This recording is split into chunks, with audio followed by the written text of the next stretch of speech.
So yun po mga idol, no? Isa mapagpalang araw po sa inyong lahat. Oras po natin ngayon is alauna ng hapon, no? So yun, wag po kayong magtaka kung bakit hindi po kami naka-upload nung mga 2 araw ba yun, bro? Hindi po kami naka-upload ng 2 araw nung time na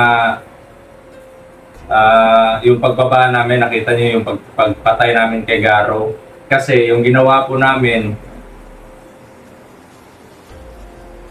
yung mga video na yon, nilate po namin pag-upload. Sabi ko sa kanila, yung plano namin is mamaya na natin to i-upload kung pabalik na tayo sa bundok para i-rescue si Julius. At yun yung ginawa namin. Habang yung napapanood nyo po is yung bakbakan namin doon. Pero yung panahon po yun na nanonood pa po kayo ng upload namin tungkol doon sa pagpatay namin kay Garo, yung nangyari, ando na po kami sa location na binanggit ng isang informer sa atin, no? At yun, na-rescue po natin si Julius kaninang umaga. So, nagpapasalamat naman tayo sa Panginoon at may tumulong po sa atin para mapagbigay alam kung saan banda dinala si Julius. At sa kabutihang palad po, parang yung plano ng kalaban kasi parang nasa daanan lang siya . Kumbaga, hindi sila talaga doon, hindi talaga sila nakalapit doon sa bahay. Doon malapit sa bahay ko dati mga idol, yung naalala nyo yung bahay ni Julius. Kasi medyo malayo pa yung bahay ni Julius doon, pero hindi nagaano kalayuan. At yung nangyari, doon lang banda sa bahay niya talaga dati. Yung kubo niya dati na yung may mga, doon sa malaking kahoy yung bro. Doon lang sa tinali. At yung nangyari, sabi ng informer, yung identity po is may ibubunyag po ako sa identity niya, pero hindi ko lang po sasabihin kung sino po siya. Dati ko po siyang 3 po sila na kinuha ni Apo Medalyon sa kanila. Dati ko po silang kasama sa grupo. At yung nangyari, yung isa may dalang cellphone. Kaya nagtaka ako bakit may nag-comment doon sa video or sa video na in-upload ko. Kaya yung ginawa ko para matago yung identity niya, pagkabasa ko pa lang sa comment na yon, in-stock ko kaagad, tapos kinontak ko siya, tapos dinelete ko yung niya, yung message niya doon sa YouTube channel ko po para hindi makita, kasi alam naman natin na hindi lang tayo or hindi lang po kayo yung nanonood ng mga video namin, pati na din po yung mga kalaban, no? Kaya nag-message po siya doon sa upload po natin na sabi niya, bro, si ganito ganyan, nagpakilala siya. Kabilang ako sa grupo ni Apo Medalyon, sabi niya ganon. Kasi pinangakuan niya. Akala ko kasi kasama ka pa sa hanay ni Apo Medalyon, kaya yun, sumama ako, pero iba na pala yung trabaho ngayon. Kaya yun, napagdesisyonan daw niya na sabihin yung location. Kasi sa bundok daw kami sa bundok tayo hanap ng hanap. Pero andun lang pala sa papunta pala silang Patag. Kaya pala sa paanan lang ng bundok. Kaya yung nangyari, nadat na namin doon na parang nag-usap-usap pa sila. Tapos si Apo Medalyon, pupuntahan niya yung isang tao ba yun? Yung ba yung tao na yun? May sinabi siyang isang commander na pupuntahan niya para magpatulong siya na mahuli kami. Kasi yung nangyari, gagawin nilang pain si Julius tinali na nga nila doon sa hindi lang kami nag-video. Tinali na nila doon sa magkatapat na kahoy. Tapos nagaganon siya doon. Pero si Apo Medalyon, umano muna. Umalis. Sabi niya na, anuhin niyo muna. Italin niyo muna yan. Babalik ako. Pupunta ako saglit dun sa, sa isang commander. Kasi malapit na siguro. Tapos, ilan yung naano natin doon? 8, 7 ba yun? Yung napatay natin? 8 tao yun. May 8 tao na iniwan siya doon na nakabantay kay Julius. At yung plano nila, di ba before lumisan si Apo Medallion, before niya iniwanan yung mga tao niya, sabi niya, doon ka magmasid mamaya, doon ka, di ba? Parang si Julius nasa gitna, yung gagawin nilang trap. Si Julius nasa gitna, tapos yung mga tao tsaka yung mga commander andun sa sa gilid-gilid magtatago para kung sakaling kukunin namin si Julius, matrap kami. Oo, ginawa nilang pain talaga. Buti na lang yun yung informer ko, yung nag-inform sa amin, nagpakatotoo talaga. Kaya sabi niya, bro, bukas ng umaga gagawin nilang pain si Julius, tapos magsisend sila ng video sa'yo. Pagkatapos, siyempre, yung plano siguro nila is, siyempre pupuntahan natin kung malaman natin kung saan yung location. Tapos makita natin yung si Julius doon na nakabitin lang, i-rescue natin. So siyempre, talagang diretso na tayo sa sa matrap na tayo. So, yun, brother, hindi ko muna sasabihin yung identity mo. Maraming salamat. Maraming salamat sa katapatan mo, no? Kahit matagal na tayong hindi nakikita, ano pa rin, napaka-loyal mong tao, no? May prinsipyo ka. At kung ako pa sa'yo, umalis ka na dyan. Kasi wala na ako sa wala na ako sa Kilusan. Si Julius wala na din. Kaya umalis ka na dyan. Kasi may pamilya ka din. At yun mga idol, no? Ito po si Julius. Nakatulog. Maraming pasa po yung katawan niya. Dito banda. Tapos yung ulo niya may konting sugat dito banda. At medyo namaga yung kilay niya dito. Oo, parang binastroke siguro siya para So, maraming salamat po sa ninyo, sa yung pagdarasal ninyo. At yun, yung plano po namin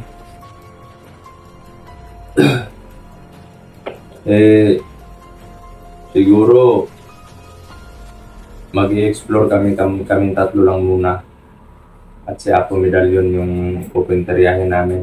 At yun, may galap shoutout pala sa mga kapatid natin na hunters na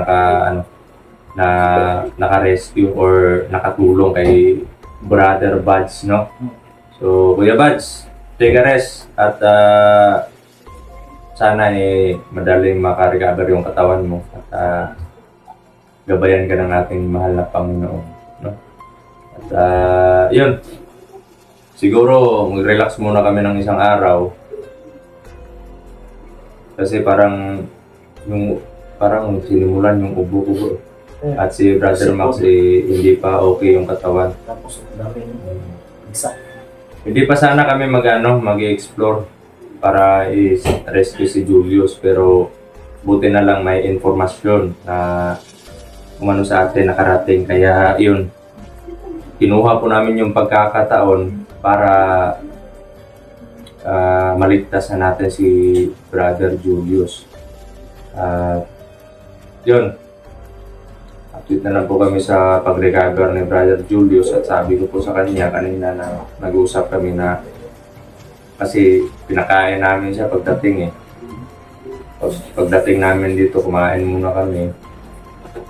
At yung nangyari, nakatulog.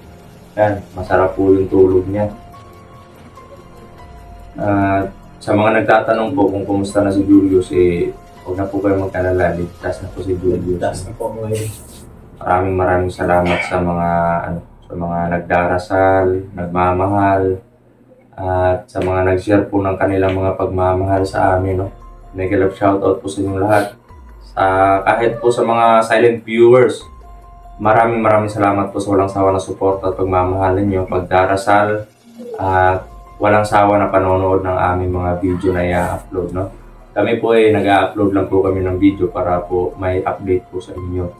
Kasi marami pong naghahanap ng update kung ano yung kalagayan namin bilang isang hunter, no? So, obligasyon po namin na ma-update yung mga taong nagmamahal po sa amin, no? So, yun mga idol, tuloy-tuloy po yung laban natin. Si Julius, papahingahin muna natin, no? Sana ay maka-recover siya agad. Sabi ko kung mag-i-explore kami o kung pilitin yung katawan mo, mag-rest ka muna. At gumawa ka ng diskarte o gumawa ka ng paraan para maka-recover yung katawan mo agad. Oo. So, yun. Atin tayo. Relax muna tayo. Oo, para maka-relax din kami mga idol. Si si Kuya Bad naman na-rescue kasi may isang hunter na naka-upload. Nakita ko. Nakita ko yung video. So, yun mga bro. Salot ako sa inyo. Salot kami sa inyo sa pagligtas nyo sa ating kapatid. Kung ano lang sana, kung malapit lang sana at kung may alawas na talaga kami, Nakatulong tayo sa inyo. Makakatulong talaga kami. Hindi po kami namimili ng tutulungan. May mga lang talaga, may mga rason kung bakit ganito, ganyan, hindi kami nakakatulong doon. Sana po'y maunawaan po ninyo mga idol, no? Humihingi po kami ng pasensya. At sa yung time po na nahimatay po ako, kasi sinusundan pa namin si Apo Medallion that time. Pero medyo nawala yung aura nilang dalawa ni Julius, no? Wala na, umiinit na yung hininga ko nun. Parang may lagnat na talaga. Tapos, yung time na kumain tayo ng tawag nito, ng langka. Parang mainit na yung katawan ko dun eh. At parang nahihilo ako, gano'n. Pero bigla akong nakaramdam ng mga tao. Kaya nagkataon talaga. At siguro sa pagod din. At tinamaan pa ko ng orasyon ni Commander Garo. Kaya yun, nahimatay po tayo. At sa awa ng Panginoon, nagpapasalamat ako kay Brother Max at kay Brother Jerome na andyan sila. Tunay na magkakapatid, no? Walang iwanan. Sana po'y suportahan po ninyo ang kanya-kanyang channel po namin. So bro, ikaw bro, ano yung baka may sasabihin ka pa bro? Ano naman? Abang-abang mo lang sa susunod na explore namin. Gano'n na lang. Abang-abang po kayo sa susunod na exploration namin. Yung mga channel natin, tuloy na pag-support. At yung time na na-rescue namin si Julius, hindi po kami yung mga cellphone namin, nasa bag lang po namin. Oo, kasi minsan po talaga sa exploration. Hindi naman sa lahat ng galawan natin pag-video. Oo, hindi naman sa lahat ng yun minsan nga mga idol, may mga yung pagpatay namin na yung kunwari kami. Yung nag-off cam kami. Ganon, minsan nag-off cam kami. Tapos, makakita kami ng kalaban or bigla na lang sumusugod. Minsan, di na po kami nag-on cam. Lalo na po kung brutal talaga yung pagpatay namin. Kaya minsan nga, hindi ko na ina-upload yung kitang-kita talaga yung mga laman loob nila bro na yung nawasak na talaga. Hindi ko na inaano yan. Na yan. O, hindi ko na kumbaga dinidelete ko na lang doon sa video. Yung dugo na yung mga dugo. di po talaga namin ina-upload kasi may mga masisilan po talaga na taga-panood. Kaya pati din kay YouTube, bawal na din yung ganun. Kasi ilang beses na ako nanay. Minsan yung yung oras na yung pugutan na Oo, yung pugutan. Pero hindi na yan pwede ipakita mo nga. Ganun. Hindi po talaga mas pwede sira na yung channel namin.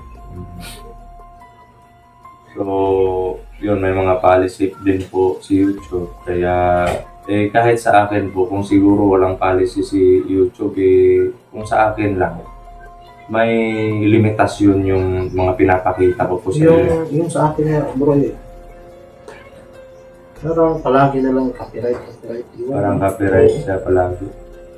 Nagtaka nga ako Hindi ko din madali i-solve. So may mga moment na makaka-copyright talaga, no. So okay lang yun. At least na dati nagtaka ako, walang ganyan. Walang ganon, pero ngayon meron. Ako nga, bro, copyright mo ako nung ako nga mga video. Hindi pa nga. Nagising na video. Yan, si Julius masarap po yung pahinga niya, no? At nakauwi po kami dito bandang alas 10 ng umaga na. So, hindi lang po namin sinabi o hindi lang po namin binidyo. Kasi minsan po yung pagdadala namin ng cellphone, minsan po nakakaano po yun, nakakasagabal po sa ginagawa namin mission. Kagaya kay Julius, hindi tayo nakapag-video kasi on the spot. Oo, on the spot talaga. At alam naman natin na hindi basta-basta yung mga kalaban natin. Baka sa pagpulot pa natin doon, yun na. At minsan, yung nakikita talaga ng mga kalaban, yung cellphone na nakaganon, no? Kagaya na, yung sa akin, nandito yung cellphone ko. Tapos, andun ng kalaban. Alam nga naman, kumuha ka pa ng cellphone, tapos, patay ka. At yun, habang na-rescue po namin si Julius, yun yung mga in-upload namin, yung mga dati namin video. Para po, hindi po kami mapiktikan ng kalaban sa mga sa mga kilos namin. At siguro, itong video na to is ma-upload po namin mga sa susunod na araw pa. Oo, hindi. Yung mga video na po na napapanood nyo po sa amin, hindi po on the spot yan, mga idol. Ilang araw pa yan i-upload Dinidilay po namin yan. Siguro ngayon nasa na kami. Habang nanonood kayo ng update namin, nasa explore na kami. Ganun yung strategy po namin. Para hindi po makapaghanda yung mga kalaban. Siguro makita nila yung video, saka pa sila maghahanda. Pero wala na, marami na kaming kasi yung nagtataka bakit naka-upload sila doon andun sa doon. Na yan mga idol, no? Naka-schedule. Naka-schedule na yan. Naka-schedule. Lalo na pag nagpapahinga kami sa bundok o gabi na nagpapahinga kami, tapos may signal doon, tapos sakto may load kami. Kunwari si Maxton lang yung may load sa amin, nagha-hotspot na lang kami. Oo, nag-share na lang kami ng hotspot para maka-upload kami pareho. At ini-schedule namin yan habang na-update po kayo sa mga video na lumalabas, kami po andun pa rin sa exploration. Yun yung namin, yun yung strategy namin, mga idol. So, yun. Maraming salamat po sa inyo lahat, mga idol, no? At nandito lang po yung update natin. At ipagdasal nyo po na baka sa mga oras na ito nasa bakbakan na po kami. At mega love shoutout po sa inyo. Maraming salamat. Huwag na kayong mag-alala kay Julius. Okay na po siya. At abangan na lang po natin yung pag-recovery ng katawan ni Julius at sana makapagpahinga siya ng maayos, no? At makarecover ng madalian, no? So, yun. Hanggang dito na lang po mga idol at ito po ang team na nagsasabing mahal na mahal po namin kayo. Ito po kami lahat mga idol.